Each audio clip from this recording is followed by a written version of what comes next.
Olá, gente, tudo bom? Como estamos? Bom,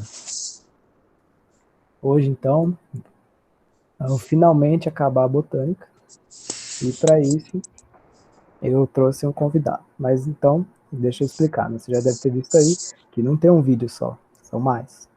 Por quê? A gente preferiu gravar vários vídeos, mas que compõem meio que a mesma aula, né? Eu acabei, em momentos passados, fazendo uma aula só de 1.000 horas, agora eu tentei dividir em um tempo menor, só que mais aulas, né? Mas, então hoje a gente vai ter aí o prazer de receber o professor Michel, ele foi meu professor no ensino médio, um Um grande dedos. homem, um pequeno grande homem, vai nos ajudar aí a finalizar a botânica, beleza, pessoal? Então, Michel, por favor, se apresente. Obrigado. Obrigado, Leozinho. Boa tarde, boa noite, bom dia para todos. É uma honra estar aqui. Quero ajudar da melhor maneira possível. O Léo falou que a gente está terminando a botânica. Na verdade, vamos começar a terminar a botânica, porque a gente vai dividir em várias aulas para ficar mais assimilável, mais palatável, mais tranquilo para vocês. Desde já, o importante é lembrar vocês: nada de ficar decorando nomes. A gente tem que entender, associar o nome à função e se acostumar aos nomes. Eu vou compartilhar minha tela com vocês. A gente vai começar nessa aula inicial a discutir agora. Vou compartilhar a telinha do meu tablet aqui com vossas senhorias. A gente vai começar discutindo agora a nutrição nos vegetais. Ah, mas a gente já teve aula de nutrição. Sim, vocês tiveram aula, o Léo até comentou comigo, de nutrição orgânica, de fotossíntese. Viram também como esses nutrientes produzidos na fotossíntese são consumidos na respiração. Agora, a gente vai falar da nutrição vegetal inorgânica. Então, quando a gente dá título para a aula de hoje, falando nutrição vegetal, vamos definir o que a gente está falando na verdade. Vamos estudar como as plantas conseguem determinadas substâncias inorgânicas, de menor massa molecular, mais simples, que ela encontra na atmosfera e no solo. Mas para isso, eu tenho que entender como os órgãos vegetais permitem agora a entrada dessas substâncias. Pegadinha de vestibular, que já foi questão de primeira fase da FUVEST, perguntava de onde os vegetais absorviam carbono do ambiente. O carbono é assimilado, é usado na fotossíntese, concordo? Mas por onde que ele entra? Pelas folhas. Então, apesar do gás carbônico ser uma substância inorgânica, não é absorvido pelas raízes, é absorvido pelas folhas através dos estômagos. Então, precisamos entender o que os órgãos vegetais têm e quais são esses órgãos, raiz, caule e folha, para permitir trocas no ambiente, puxando substâncias e às vezes até eliminando outras. E aí vai absorver aquilo que precisa. Então, quando você pega na raiz, para que serve uma raiz? Fixa a planta ao ponto de apoio, ao substrato, pode ser uma rocha, pode ser o solo, absorve nutrientes inorgânicos. A maioria dos nutrientes inorgânicos é absorvida pela raiz, principalmente água, H2O, e sais minerais agora, como, por exemplo, a questão agora do sódio, do cloro, do potássio. Sais minerais são átomos de equilíbrio elétrico, são íons. E também vai poder guardar reserva nutritiva na forma de açúcar amido, de polissacarídeo amido. Quando a gente olha para a planta como um todo, a gente tem o caule, propriamente dito, que faz a ligação da folha com a raiz. A raiz ramificada agora, ela vai ter função, é claro, de se fixar no substrato, mas também de conseguir agora puxar aquilo que a planta precisa do solo. Então, onde eu vou absorver isso? Se eu dou uma olhada na raiz de um angiosperma dicotiledônea, que é uma raiz agora chamada axial ou pivotante, ela apresenta uma região com ramificações das células da epiderme, que é a chamada zona pilífera ou pilosa. Peluda não, pelo amor de Deus. Quem tem pelo de eixo proteico é mamífero, é animal. Pelo em vegetal é expansão de célula da epiderme. Então aqui é pilífero ou piloso no ar, não é zona peluda, pelo amor de Deus. Na zona pilífera, o que vai acontecer? Os pelos absorventes vão permitir agora a entrada de substâncias. Então está aqui, ó, absorção de nutrientes inorgânicos, água e sais minerais pela raiz, pela zona pilífera. A água vai entrar por osmose. Aula de membrana plasmática, vocês viram transporte através da membrana. Então, considerando a membrana plasmática das células da epiderme, o solo tem que ser hipotônico, a raiz sendo hipertônica, a água entra passivamente através agora da membrana plasmática dessas células da epiderme, sem gasto de energia, um transporte passivo. Então, o solo tem que ter mais água do que a planta para a água poder ser absorvida. Sais minerais, átomos de desequilíbrio elétrico, íons, sódio, cloro, potássio, magnésio, como é que eles vão ser absorvidos? Bom, duas maneiras. Se o solo é eutrófico, verdadeiro, trófico, nutriente. Se o solo é rico em nutriente, é um solo fértil, tem a terra roxa que a gente tem mais ao sul, você teria simples difusão. De onde tem muito, não tem pouco. Então, o solo seria hipertônico de sais, a raiz hipotônica de sais, e os sais entram por difusão através da membrana, um transporte passivo também, lentamente, sem gasto de energia. Mas o solo tem que ser fértil. E se, niki, vai que, o solo não é tão fértil? E se o solo é oligotrófico, tem poucos nutrientes, é um solo pobre em nutrientes, aí a planta gasta energia para trazer esses nutrientes para dentro, faz transporte ativo. Então, proteínas de membrana vão realizar agora um transporte, gastando energia para tanto. Então, as células da raiz, elas têm que ser vivas na epiderme, porque elas vão realizar um processo ativo. Vai ter atividade mitocondrial, precisa ter oxigênio chegando até a raiz para ela fazer respiração celular, produzir energia, agora ATP, na verdade, a molécula armazenadora de energia, para ter energia para trazer esses sais para dentro. Uma coisa que aparece direto no vestibular é isso aqui. Existem sais minerais necessários em grande quantidade e em pequena quantidade. Nós vamos chamar de macronutrientes, macro, grande. Aqueles são necessários em grande quantidade. Outro erro da galera, isso aqui é um falso cognato, o nome está ideia errada da função. O pessoal acha que macronutriente, nutriente grande, é aquele que tem grande volume, não tem nada a ver. É aquele que é necessário em grande quantidade, então tem que ter muito no solo. Nitrato, NO3- tem que ter muito no solo. Por quê? Porque a planta precisa de nitrato, de nitrogênio, para formar as bases nitrogenadas, seus ácidos nucleicos, adenina, guanina, citosina, timina, uracila, para o DNA e para o RNA, e tem que formar o grupo amina dos aminoácidos, que vão formar as proteínas. Moral da história, se não tem nitrogênio no solo, a planta não monta proteína, a planta não monta ácido nucleico, a planta não sobrevive. Magnésio, o macronutriente tem que ter muito no solo. O magnésio vai ser o elemento central da molécula de clorofila, aquela molécula verdinha que a gente usa lá na fotossíntese para absorver a luz do sol. Potássio, que é usado agora para controle osmótico, para controlar a concentração interna do vacúolo e também para a abertura dos estômatos, que são os poros foliares, através de bombas de potássio. Então, peraí, isso aqui vai ser muito usado pela planta, tem que ter muito no solo. Micronutrientes são aqueles necessários em pequena quantidade. Tem que ter pouquinho só para entrar na composição de uma outra molécula. Então, zinco, cobre, cloro, dentre outros. A gente pode colocar para vocês uma tabela. Aqui, ó, elementos essenciais para o crescimento da planta. Então, ele coloca aqui macronutrientes à esquerda e aquilo que eu falei. Pô, carbono, elemento carbono, forma a maior parte das moléculas orgânicas da célula. Mas de onde a planta pega carbono? Aí foi a pegadinha da FUVEST que eu falei. Nas folhas, através do CO2 que entra pelos estômatos para a fotossíntese. Então, apesar do carbono ser um macronutriente, ele não é absorvido pelas raízes, ele é absorvido pelas folhas. Tá? Agora, nitrogênio, que eu falei, fósforo, potássio, cálcio, magnésio, todos esses são macronutrientes. Agora, micronutrientes, que estão aqui à direita, são necessários em pequena quantidade, porque entram na composição de algumas moléculas, mas tem que ter. O que já caiu na FUVEST e na Unesp? Fala sobre um dos adubos mais famosos que nós temos, o NPK. Por que ele chama NPK esse adubo? Nitrogênio, fósforo e potássio. E ele perguntava justamente, para que a planta precisa de nitrogênio, fósforo e potássio? Por que eu tenho que fornecer isso? E ó, nitrogênio para proteína, fósforo para ácido nucleico, como DNA e RNA, para fosfolipídio e também para o ATP, para a molécula armazenadora de energia.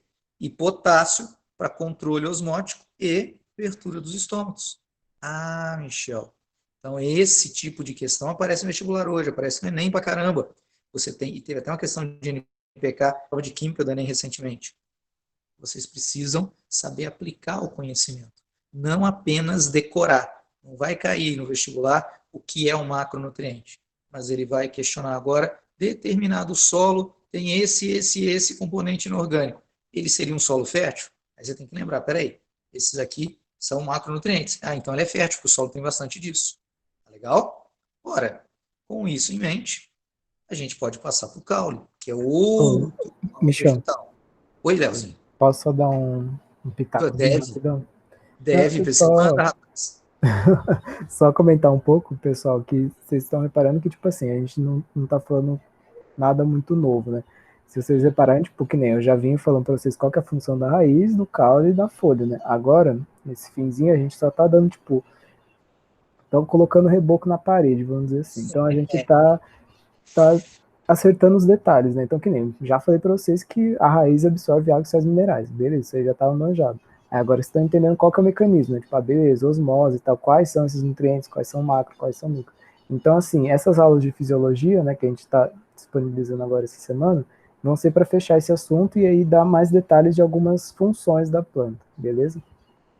É só isso. Aí, tipo assim, para vocês não se assustarem, né? Porque parece que, nossa, tem muita coisa nova. Não, na verdade, a gente só tá dando alguns outros detalhezinhos, né? Tipo, alguns órgãos, algumas células que aparecem diferentes, mas que vocês já sabem, tipo, meio que já tem esse conhecimento, vamos dizer assim, tá? Perfeito, Leozinho. Não, tá certíssimo. A gente está, na verdade, reassociando as ideias e tornando agora essas ideias mais plausíveis para eles. Então vamos lá, galerinha. Seguindo, falamos da raiz, vamos para o caule. O caule, ele liga a planta, parte de cima, parte de baixo. Transporta a substância da folha para a raiz, transporta a substância da raiz para a folha.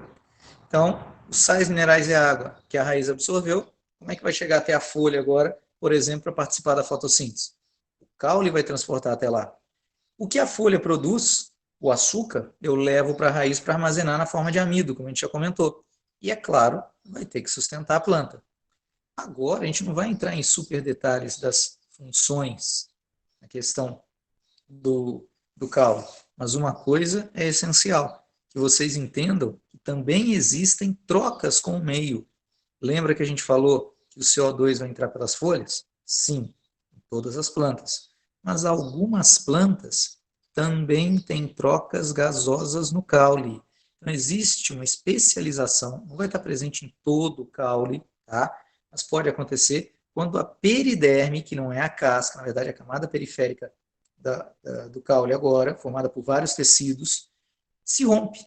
E aí você forma poros permeáveis à entrada do O2, saída do CO2. Então, isso vai permitir trocas gasosas. Esses poros são chamados lenticelas. Então, é estômato na folha, lenticela. Olha aqui, dá para ver que o crescimento rompeu a camada periférica, que inclui a epiderme, e expôs agora a parte mais interna. O que vai acontecer? O O2 do ambiente necessário para as mitocôndrias entra por aqui, o CO2 produzido vai sair por aqui. Ah, então peraí, eu não vou ter agora troca gasosa só lá na folha, eu também tenho troca gasosa no caule. Por que eu estou falando disso? Lembra que a gente fala que o Enem adora pedir para vocês a aplicação do dia a dia? Um hábito muito comum de algumas pessoas, em alguns sítios, algumas fazendas, alguns clubes, até algumas cidades, é pintar o tronco da árvore. Ah, é sinalização para a noite. Ah, é para ficar mais bonito. Sim, mas se você pintar, você sufoca a lenticela. Você prejudica a árvore. Ah, Michel, mas tem lugar que o pessoal usa para passar agora, por exemplo, um herbicida contra inseto que faz brocagem, para poder agora colocar um pouco de cal junto da raiz. Sim, mas existem outros mecanismos hoje. A tinta pode até conter um herbicida, um fungicida, mas vai acabar prejudicando as lenticelas. Então, não é recomendado fazer isso. Ah, eu tenho que passar um fungicida? Você passa só na raiz. Ou você passa um fungicida agora sem a tinta. Porque o fungicida apenas ele não vai formar uma camada impermeabilizante que evita a troca gasosa. Então, a gente tem outros mecanismos mais modernos, outras alternativas, que o pessoal que faz agronomia conhece muito melhor do que eu, para poder agora manter a árvore protegida sem essa pintura. Isso é o tipo de coisa que vocês vão ver no vestibular. Eles vão pegar conceitos do dia a dia, ditos populares, e vão querer ver, olha, isso aqui está certo? Tem casos que vai estar certo, tem casos que vai estar errado. Esse aqui é um deles. Tudo bem? E quando a gente fala das folhas, para que serve a folha? A gente já viu, fotossíntese. Essa é a nutrição autótrofa, a nutrição orgânica, auto de si mesmo, trofonutriente, onde o indivíduo, o organismo vegetal, produz os próprios nutrientes orgânicos, mas também poderá armazenar reservas. Para poder realizar a fotossíntese, vai ter que permitir a entrada do CO2 e saída do O2 produzido. E também, à noite, quando a planta apenas respira, a planta respira 24 horas o dia, mas se ela está fazendo fotossíntese durante o dia, o que ela está produzindo, ela está consumindo. Agora, à noite, ela vai pegar, ela não vai fazer fotossíntese porque não tem luz, ela vai apenas respirar. Aí ela vai ter que permitir a entrada do O2 e saída do CO2. Nós teremos poros foliares chamados estômatos, que permitem trocas gasosas e, como a gente vai ver nas próximas aulas, também permite agora a perda de vapor de água, que é chamado de transpiração. E essa perda de vapor de água é essencial para a subida da seiva bruta. A gente vai ver daqui a pouquinho a perda agora de água por aqui vai dar o puxão para toda a seiva bruta ao longo da planta que tem vaso condutor. Na próxima aula a gente vai falar disso. Mas olha só o estômato. Aqui você à esquerda, vocês têm a foto do estômato microscópica. E aqui à direita vocês observam que o estômato é formado por duas células, aqui uma, aqui outra, parecem dois feijões, chamadas células guarda, e tem um poro entre elas, que é o ostiolo. Essas plantas, esses poros, eles podem se abrir ou se fechar, graças ao controle da entrada de água nessas células guarda. Então, tem momentos que a planta pode se dar o luxo de ficar com isso aberto e transpirar. Mas se ela estiver num período de seca, então não pode ficar perdendo água. Então, ela fecha os estômagos. Então, existe um mecanismo que a gente vai ver nas próximas aulas para controlar a abertura e fechamento estomático. Então, nós falamos que tem lenticela para troca gasosa no caule, mas tem estômato para troca gasosa na folha. E, além disso, a transpiração pelos estômatos vai ajudar muito na condução da seiva bruta, na subida da seiva bruta na planta. Tudo bem? Com isso aqui, a gente deu uma pincelada agora nessa associação entre órgãos da planta, raiz, caule e folha, e suas especializações, suas características, que permitem agora obter substâncias do meio. Beleza. Como é que isso cai no vestibular? É o que vocês sempre perguntam para a gente. Então, vou dar alguns exemplos. Isso aqui é uma questão da Universidade Federal do Rio Grande do Sul. Em relação às raízes de angiospermas, é correto afirmar que, então, qual das alternativas? Letra A, são responsáveis pela nutrição orgânica das plantas. Nutrição orgânica é fazer fotossíntese. É a raiz que faz fotossíntese? Não. Quem faz fotossíntese é folha ou é caule verde. Tá? Então, olha só. Essa daqui está afirmando alguma coisa que é falso. Essa não é a resposta. Absorvem macronutrientes. Beleza. Como manganês. Peraí, manganês não é um macronutriente. Ele é um micronutriente. Está errado.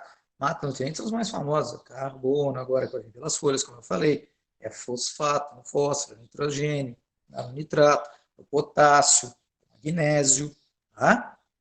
Tem o câmbio fascicular como responsável pelo crescimento em altura. Câmbio é um tecido meristemático, um tecido que faz muita mitose, muita divisão celular. É um tecido de crescimento, mas é um crescimento em espessura. É um crescimento secundário, não um crescimento em altura. Quem faz crescimento em altura é a gema apical, é a ponta do caule. O câmbio fascicular está dentro do caule, também da raiz, cresce para os lados, está fora. Também está errado. Apresenta um epiderme mesófilo altamente diferenciado. Gente, olha como é que entender as palavras ajuda. Meso, meio. Filo, folha. Mesófilo é a porção mediana da folha. Espera aí, o enunciado está falando de raiz. Está fora. Sobrou, alternativa E. Tem pelos absorventes, como nós vimos, como os principais responsáveis pela absorção de água e sais minerais. Certinho. Alternativa E é a nossa resposta. Vocês estão vendo, não está pedindo nenhum decoreba absurdo. Só está pedindo agora que vocês tenham uma noção, já tenham ouvido falar, já tenham lido sobre, e aí vocês vão se acostumando com isso, resolvendo exercício. Vocês precisam fazer exercício. Treinar para o vestibular é resolver exercício. Olha esse daqui, mesma lógica. Analise as afirmativas a seguir e assinar a alternativa correta. Um exercício da Universidade Federal de Uberlândia. Ele dá 5 itens. 1, 2, 3, 4, 5. Ele quer saber agora quais estão corretos. Macronutrientes são aqueles nutrientes utilizados em grandes quantidades pelas plantas para um desenvolvimento adequado. Verdadeiro, certinho. São macronutrientes: carbono, hidrogênio, oxigênio, nitrogênio, potássio, fósforo, cálcio, enxofre e magnésio. Certinho. Micronutrientes são aqueles nutrientes utilizados em quantidade muito pequenas. Seu excesso é prejudicial, se estiver demais, prejudica. Verdadeiro. São micronutrientes: ferro, manganês, boro, zinco, cobre, molibdênio, cloro, cobalto. Verdadeiro. As angiospermas podem completar seu ciclo de semente a semente apenas com os macronutrientes? Não. Micronutrientes são essenciais. A planta precisa ter micronutrientes, mesmo que seja em pequena quantidade. Não pode completar o ciclo de vida se não tiver essa substância. Então está fora. Então, apenas 1, 2, 3 e 4 são corretos. Ficamos com a alternativa B. De novo, nada de absurdo. Dá para fazer, desde que você leia várias vezes, veja a aula várias vezes e vai tentando fazer exercício, vai se acostumando com a ideia pela repetição. Esse aqui é o exercício da Cefet, Minas Gerais. O nitrogênio é essencial a todos os seres vivos e a produtividade de alimentos está ligada à disponibilidade desse elemento químico. Apesar de ser abundante na atmosfera em sua forma gasosa, poucos seres vivos conseguem incorporá-lo diretamente. Na atmosfera a gente tem N2. Plantas não conseguem pegar N2 direto. Lá na aula de ecologia do ciclo do nitrogênio, vocês lembram que quem consegue pegar o N2 são bactérias, procariontes agora, que têm a capacidade quimiosintética de fixar o nitrogênio. As bactérias fixadoras, fala, Leozinho. Não, isso aí na verdade eles vão ver ainda. Ah, vocês vão ver. Então, desculpe. Um spoiler aí já. Dei spoiler. Putz, quebrei. Mal aí. As bactérias fixadoras vão transformar o nitrogênio em nitrato, NO3-. Aí ele poderá ser absorvido pelas plantas. Então, a planta, ela não consegue pegar nitrogênio N2 na forma gasosa da atmosfera, mas ela pega na forma de nitrato depois que as bactérias transformaram. Então, os organismos autotróficos clorofilados. Quem são organismos autotróficos? Produzem o próprio alimento com clorofila. Plantas. Michel, não podia ter escrito planta na vez? Aí é que está o vestibular. O vestibular pergunta um negócio que você sabe de um jeito que você não sabe. Ele usou esse nome para tentar te confundir. Então, as plantas realizam esse processo. Que processo? Incorporação do nitrogênio. Como é que a planta absorve nitrogênio?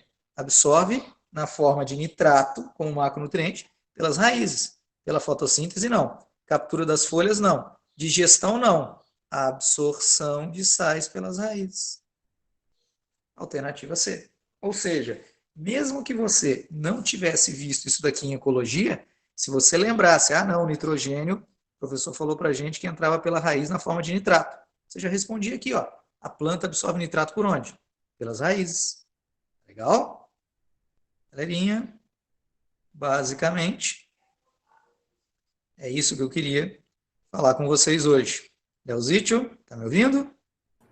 Tô sim. Então tá bom. Obrigado pela chance, obrigado pela honra. Espero que tenha sido claro para a galera. Se não foi, pessoal, o Léo passa o meu contato para vocês e a gente também vai fazer plantão junto, tá? Eu estou aqui para dar a maior força. O que vocês precisarem, podem perguntar, porque ter dúvida é a coisa mais natural do mundo. A gente vai tirando dúvida com o tempo. Exatamente, pessoal. Então, ó, já fica aí a questão. Façam a lista de exercícios que eu disponibilizei lá no Drive. E no dia 22 de setembro, a gente vai fazer o plantão. Aí vai estar eu e o Michel lá, a gente vai resolver os exercícios. Mas seria bom se vocês fizessem antes, que vocês já vêm com as dúvidas, né? Então a gente vai conversando. Mas se não conseguirem fazer também, a gente vai resolvendo na hora. Beleza? Vou interromper a gravação aqui e venham para a parte 2, hein? Até daqui a pouco. Até daqui a pouquinho.